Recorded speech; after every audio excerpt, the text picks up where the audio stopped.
누구를 만나고 어떻게 처세할 것인가? 우리는 태어나서 죽을 때까지 많은 사람을 만난다. 만나면 기운이 나고 마음이 편안해지는 사람이 있는가 하면 반대로 기가 빨리듯이 쉽게 피곤해지는 사람도 있다. 이유 없이 꼬이고 어긋나는 사람도 있고 반대로 호흡이 척척 맞는 사람도 있다. 기업이나 조직에서 인사가 만사라고 하듯 인생의 기흉화복도 인간관계가 전부다. 과연 평생의 은인, 나를 키워줄 사람, 혹은 나와 함께 성장할 사람은 누구일까? 반대로 나에게 불운을 주는 사람을 만나면 어떻게 대처해야 할까? 지금 당신이 만나는 사람이 당신의 운명을 만든다. 사람이 운명이다 라는 제목의 주역 학자이시죠? 김승호 작가님의 책입니다. 인간의 행위에 있어 그 정신이 위대하지 않거나 진정성이 없으면 그 동작은 기술에 불과하다. 이럴 때는 미소가 아첨이 되는 것이다. 총명함도 정신이 불순하면 비겁함의 다른 이름일 뿐이다. 반면 인간의 행위 속에 훌륭한 정신이 깃들어 있고 진실한 아름다움이 있다면 이는 기술이 아니라 도라고 말한다. 도라는 단어는 수많은 곳에 사용되고 있는데 기술과는 그 뜻이 현저히 다르다. 인간이 추구하는 모든 행위는 처음엔 기술을 습득하는 것으로 시작된다. 그러나 그 후에 경지가 높아지려면 반드시 정신세계를 연마해야 하는 것이다. 즉, 도에 이르는 것이다. 인간을 대하는 행위에는 깊은 정신이 깃들어 있어야 한다. 그것이 귀한 인생과 천한 인생을 나누는 결정적인 요인이다. 흉내만 내면 얄팍한 사람으로 낙인이 찍힐 수 있다. 흔히 인간이 추구하는 바가 훌륭할 때 포부가 크다고 말하는데 운명에 관해서도 처음부터 큰 포부를 갖고 임해야 한다. 예전에는 왕이나 그 친척들이 배워야 하는 필수 항목으로 제왕학이라는 것이 있었다. 국가를 통치하는 사람들에게는 서민과 다른 광범위한 지식을 배워야 할 필요가 있었던 것이다. 여기에는 궁중의 법도를 포함해서 세상을 바라보는 눈, 귀한 사람들끼리 만나서 대화하는 법, 사람에 대한 마음가짐 등 세세한 부분까지 포함되어 있다. 그 후 제왕학은 고급 관리들에게까지 확산되어 갔고 왕뿐만 아니라 귀한 사람, 더 나아가서는 부유한 사람, 사회 지도층이나 지식인, 교양 있는 사람들의 필수 과목으로 자리 잡게 된 것이다. 제왕학의 내용은 두 가지로 크게 나눌 수 있다. 첫째는 최상의 교양인이 반드시 배워야 할 세상의 여러 지식이고, 둘째는 바로 처세다. 처세는 지위고하를 막론하고 누구나 반드시 익혀야 하는 지식이기 때문이다. 이렇다 보니 제왕학으로 시작된 오래된 학문은 처세학으로 결론이 내려지게 되었다. 물론 처세라 해도 그 수준과 등급이 다르다. 최고의 처세에는 제왕학의 의미도 담겨 있어서 그 내용을 깊게 파고들면 철학과 도덕, 사회뿐만 아니라 인간의 본질까지 밝히고 있다. 하늘은 스스로 고귀해지려는 사람을 돕는다. 인간의 삶이란 반드시 인간끼리의 교류만을 뜻하지는 않는다. 어떤 사람은 인간 세계를 등지고 산에 숨어서 대자연을 벗하며 살아가기도 한다. 그리고 또 어떤 사람은 인간도 포함하지만 그 이상의 절대 세계와 접촉하면서 살기도 한다. 성직자나 도인 등이 그런 사람이다. 속세에 사는 평범한 사람도 신앙을 갖고 살기 때문에 그들도 절대 세계와 감응하며 산다고 볼 수 있다. 여기서 절대 세계라고 했지만 그것은 사람마다 다르기 때문에 콕 집어서 무엇이라고 얘기할 수는 없다. 절대 세계에는 사람에 따라서는 도라고 할 수도 있고 신이나 부처, 마호메트, 공자, 예수, 천지신명, 알라신, 제우스 등으로 불릴 수도 있을 것이다. 여기서는 그저 간편하게 하늘이라고 해두자. 하늘은 생과 사를 초월한 삶의 근원에 속하는 절대 가치일 것이다. 우리는 인생을 절대로 그러한 존재를 배제할 수 없다. 신이 없다고 주장하는 사람도 암암리의 절대 가치를 인정하고 있을 것이다. 그것도 결국 하늘이다. 하늘은 인간 존재의 뿌리이고 또한 우주의 관리자이기도 하다.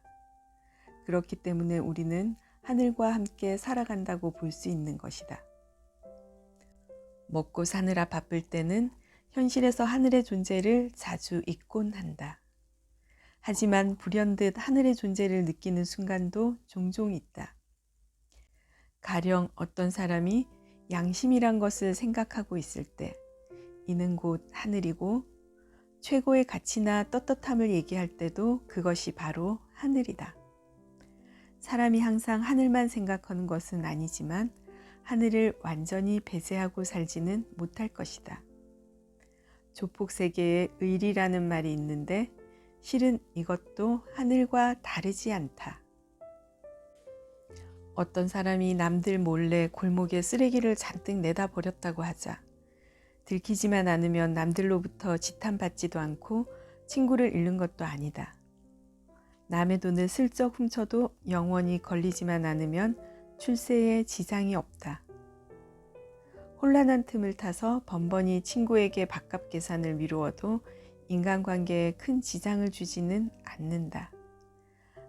아무데나 침을 뱉거나 도로에 껌을 버리거나 친구에게 거짓말을 하거나 공원에 있는 꽃나무를 파서 집으로 가져가거나 함께 먹는 사람들을 배려하지 않고 맛있는 음식을 자기 앞에 당겨놓고 싹싹 긁어먹거나 하는 등 그 어떤 비겁한 짓도 들키지만 않으면 그만인가? 그렇다고 생각하고 살아가는 사람은 필경 불행한 운명을 맞이하게 될 것이다. 그토록 재수없는 사람을 하늘이 그냥 내버려 두지 않을 것이다. 그뿐 아니다. 이 세계는 하늘이 직접 관리하지 않더라도 자정 능력이 있어서 우주에 해로운 영향을 주는 사람을 퇴출시킨다. 반면 세상을 이롭게 하는 자는 인간 세상이 그것을 몰라줘도 반드시 하늘로부터 복을 받게 되어 있다. 그렇지 않다고 생각하는 사람은 이제부터 온갖 재수없는 짓을 다 하면서 행운이 찾아오는지 불운이 찾아오는지를 실험해봐도 좋다. 자식에게 그렇게 해보라고 가르쳐도 좋다. 사랑하는 사람에게도 그런 짓을 해보라. 좋은가? 행복한가? 큰 이익이 생길 것 같은가? 미친 짓이다. 크게 보면 세상은 모든 것이 제대로 되어 있다. 인생을 살아가면서 절대 잊어서는 안 될 것이 바로 이것이다. 인간은 마약 중독자처럼 눈앞의 이익에 미쳐서는 안 된다. 정정당당하게 살아가야 하는 것이다. 정정당당. 이것이야말로 인간의 품위를 높이는 것이다. 그런 사람이 마침내 행복해지는 법이다. 항상 꼴사납게 행동하면서 행운을 기대할 수 없다. 꽃에 나비가 날아들듯 아름답게 살아가는 사람에게 행운이 날아들게 되어 있다. 요점은 간단하다. 하늘이 보기에 좋은 사람, 공동체에 이익을 주는 사람이 되라는 것이다. 다만 어떻게 처신해야 하는지 잘 모르는 경우가 있을 수도 있다. 그러기에 항상 자신의 인격 수준을 높이도록 노력해야 한다는 것이다. 세밀한 것도 놓치지 않아야 한다. 남들이 알아주기만을 기대해서는 안 된다. 스스로 고귀한 사람이 되어야 한다. 인간에게 굳이 보상을 바라지 않는 위대한 행동을 유인지정이라고 하는데 하늘은 절대 그런 사람들을 놓치지 않는다. 기어코 상을 내려줄 것이다. 물론 진정한 아름다움은 하늘로부터 내려온 상마저 사양하고 인간을 이롭게 했다는 그 사실 자체로 스스로 만족하고 행복을 느끼는 것이다. 훌륭한 사람은 아름답고 당당하고 보람있다. 이는 하늘이 원하는 바다. 이러한 경지에 이르도록 노력해야 한다. 물론 미약한 우리 인간으로서는 당장 결실을 이룩하기 어려울지도 모른다. 하지만 큰 뜻을 세우고 다가가야 한다. 그러한 큰 뜻은 도인이 평생 걸어가는 길과도 다르지 않고 인류가 이상적으로 추구하는 사회상과도 다르지 않다. 세상을 이롭게 하면 세상도 나를 이롭게 한다. 내가 인간 세계에 아름답게 나서면 세상도 내게 아름답게 다가오는 법이다. 매일 떠오르는 태양을 맞이하며 부족했던 나의 모습을 바꾸어 나가자. 이는 평생도록 멈추어서는 안 된다. 구체적인 꿈을 품어야 운명도 열린다. 소크라테스는 죽기 몇 시간 전에 제자들을 만났다. 그는 아테네 당국으로부터 사형 선고를 받고 형 집행을 기다리는 중이었다. 면회를 온 제자들에게 소크라테스가 말했다. 나는 이제 곧 죽네. 자네들은 남은 인생을 살아가겠지? 나와 자네들 중 누가 더 유리하겠는가? 이 질문에 제자들은 기가 막혔다. 산 사람과 죽은 사람 중 누가 더 유리할까? 도대체 무슨 말인가? 당시 소크라테스는 사소한 일로 사형 선고를 받고 그것을 순순히 받아들였다. 그는 판결에 대해 얼마든지 불복하거나 외국으로 망명을 할 수도 있었다. 소크라테스는 권력이 대단한 친구들이 많았기 때문에 마음만 먹으면 정권마저 흔들 수 있었으나 죽음의 길을 택했던 것이다. 그는 천하를 향해 말했다. 악법도 법이라고. 소크라테스는 온 세상 사람에게 법을 지키라고 선언했다. 악법마저 지키라는 것이다. 악법은 당연히 고쳐져야 하겠지만 그 전까지는 지켜야 한다는 것이 그의 생각이었다. 법이 도대체 무엇이기에 소크라테스는 그토록 지키려고 했던 것일까? 법은 질서이고 약속이다. 소크라테스는 세상의 그 무엇보다도 질서를 소중히 여겼다. 게다가 법은 그것이 만들어질 당시에 그것을 따르도록 약속한 것이니 어길 수 없다는 것이다. 이것은 인류를 결속시키고 평화를 일구어낼 유일한 길이었다. 소크라테스는 죽음을 앞두고 태연히 제자들에게 질문을 던졌다. 나와 자네들 중 누가 더 유리하겠는가? 유리하다는 것은 무엇일까? 소크라테스는 평생 동안 가장 선하고 가장 아름답게 살았기 때문에 죽음 후에 걸어갈 길도 추호도 꺼리낌이 없었던 것이다. 반면 제자들은 아직도 갈 길이 멀고 올바른 말과 행동을 이어가야 할 것이니 생이 힘들지 않겠느냐고 위로의 가르침을 남긴 것이리라. 죽음 후의 일은 깊게 의논하지 말자. 다만 죽어서도 후회하지 않는 삶을 영위해야 한다는 것은 분명하다. 누구나 꿈이 있다. 그것이 위대하든 소박하든 상관없다. 개인이 바라는 꿈이기 때문이다. 어떤 사람은 아무리 노력해도 꿈이 이루어지지 않는다. 반면 어떤 사람은 꿈을 이미 이루어서 또 다른 꿈을 찾아 나서기도 한다. 다 좋다. 실패한 사람이든 성공한 사람이든 최선을 다해 살았다면 그의 인생은 그만한 가치가 있다. 하지만 꿈이 없는 사람은 문제가 있다.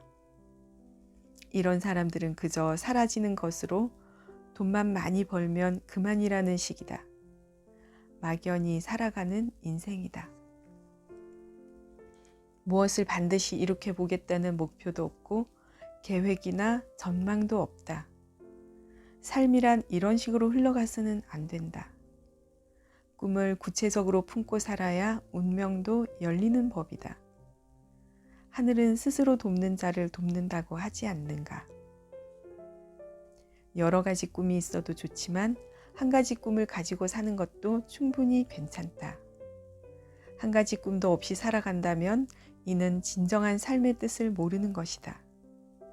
삶이란 어떤 일에 참여하고 결과를 만들어내려고 노력하는 과정이다. 올림픽에 나간 국가대표 선수는 금메달의 꿈을 향해 달려간다. 과학자들은 자연의 법칙을 하나라도 더 발견하려고 온 정성을 바쳐 싸우고 있는 것이다. 그저 먹고 번식하는 것이 인생은 아니다. 소박한 꿈이라도 나아가고자 하는 방향이 있어야 하는 것이다. 인간이 동물과 다른 점이 이것이다. 동물은 그날만 있지 미래에 대한 꿈이 없다. 아니, 동물은 먹이를 많이 먹을 수 있는 날을 향해 가는지도 모른다. 인간은 다르다. 달라야 한다. 인간의 꿈, 그것이 하늘 아래 가장 위대한 것과 일치되지 않아도 상관없다. 인간은 우선 자신의 행복을 위해 무엇인가를 꼭 이루고 싶을 뿐이다. 이것은 아름다운 인생이다. 여기에 더해 위대한 꿈을 향해 나아간다면 더 말할 나위가 없다. 소크라테스는 막연한 삶이 의미가 없다는 것을 제자들에게 가르치고 자신은 죽음의 문으로 걸어 들어갔다.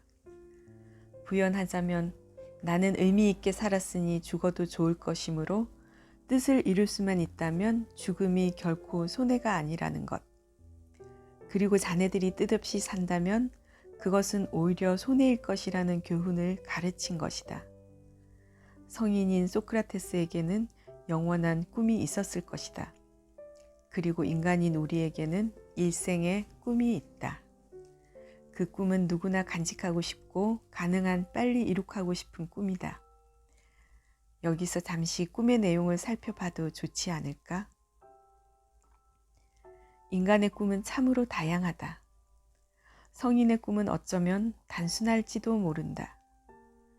공자는 아침에 도를 깨달으면 저녁에 죽어도 좋다고 하였다. 공자의 꿈은 깨달음에 있었던 것이다. 깨달음이란 억조 창생을 유익하게 하는 그 무엇일 텐데 이처럼 성인들은 오로지 정신세계의 발전 혹은 완성을 꿈으로 삼았다. 소크라테스도 인간들이 평화롭게 살기를 염원했다. 성인은 오로지 인류를 걱정할 뿐이었던 것이다. 우리의 꿈은 무엇인가? 평생을 살면서 꼭 이룩하고 싶은 것이 무엇이란 말인가? 어떤 사람들은 금메달을 따거나 또는 국회의원이 되고자 한다. 누구는 내 집 마련을 하고 싶고 또 누구는 최고급 승용차를 원한다. 배우는 아카데미 주연상을 받고 싶고 과학자는 노벨상, 수학자는 필즈상을 원하며 바이올린 연주자는 세계 무대에서 최고의 자리에 올라가고 싶어 한다. 그런데 이들이 원하는 꿈은 거의 대부분은 인간 사회 내에서의 일이다. 이른바 부귀영화에 그치는 것이다. 사회적인 성공이나 막대한 부를 얻고자 하는 꿈이 나쁘다는 것은 아니다. 문제는 그 이상의 꿈이 존재하지 않는다는 것이다. 이에 소크라테스는 말했다. 너희들은 왜 부귀영화를 위해 노력하는 만큼 정신의 발전을 위해 노력하지 않는가? 소크라테스의 질문은 평범한 인생의 전곡을 찌르고 있다. 인간은 고작 100년도 못 살고 죽을 텐데 곧 없어질 것에 대한 꿈만 가득하다. 소크라테스는 이것을 개탄한 것이다. 예를 들어 왜 이런 꿈은 없는가? 한평생 마음이 깨끗해지기를 원한다거나 죽음 너머에 무엇이 있는지 알고 싶다. 최고선과 최고 가치와 합일하고 싶다. 성인이 간절히 바라는 그런 사람이 되고 싶다. 죽는 날까지 인격을 계속 높여나가고 싶다. 영원한 것을 추구하고 싶다 등 정신세계를 고양시키는 꿈도 무수히 많을 것이다. 이런 가치들이 물질이나 명예, 사회적 신분보다 사소한 것인가? 그렇지 않을 것이다. 인간이 어느덧 내면의 세계를 망각하고 바깥으로만 치닫게 되었기 때문에 그렇게 된 것이다. 인간이 세상에 나와서 해야 할 일 중 가장 중요한 것은 바로 인격의 발전이 아닐까? 세상의 부귀영화를 잔뜩 일으켜 놓고 떠난다면 그것이 세상에 나온 보람일까? 내가 감히 소크라테스를 흉내내고자 하는 것은 아니다. 다만 성인이 그토록 가르치고자 하는 것에 조금이나마 관심을 가져야 한다는 것이다. 사실 인생에서 최고의 가치는 죽는 날까지 정신세계와 인격의 성숙을 추구하는 것이다. 세속의 부귀영화는 이미 최고의 목표에 도달한 사람이 부수적으로 꿈꾸어도 늦지 않다. 나는 수천 명의 사람을 만나 꿈을 물어봤는데 인생의 꿈이 성인의 가치를 추구하는 것이라고 말하는 사람은 단 한 명도 없었다. 인생의 행복이란 최고의 가치를 추구하는 사람에게 잠시 주어지는 선물이 아닐까? 이미 행복한 사람이 더 행복해지기 위해 인생을 산다는 것은 모순이고 어리석다. 그 뒤에는 무엇이 오는가? 물론 행복도 어느 정도까지는 필요하다. 그러나 적당한 선에서 만족해야 할 것이다. 오로지 이 세상에서 더욱더 행복해지려는 꿈은 영원한 꿈을 포기한 것이나 다름없다. 홍길동전에 이런 대목이 있다. 대장부가 세상에 나서 공맹을 본받지 못할 바에야 차라리 병법이라도 익혀. 이는 인생의 최고 가치가 성인을 따라 배우는 것이고 그것에 못 미치는 사람이 세속의 부귀영화만을 꿈꾼다는 뜻이다. 정신세계의 아름다운 승화가 전제되어야만 세속의 행복도 배가 되는 법이다. 인생의 꿈은 반드시 세상을 초월한 그 무엇까지 포함해야 한다. 아니, 정신세계의 발전을 우선으로 삼아야 할 것이다. 소크라테스는 일찍이 삶의 보람을 완성하고 남아있는 몸마저도 인간의 각성을 위해서 기꺼이 내던졌다. 우리가 항상 영원히 열린 꿈을 간직하고 살아간다면 인생의 사소한 성취도 그 행복감이 더욱 커질 것이다. 오늘 내용은 여기까지 하겠습니다. 감사합니다.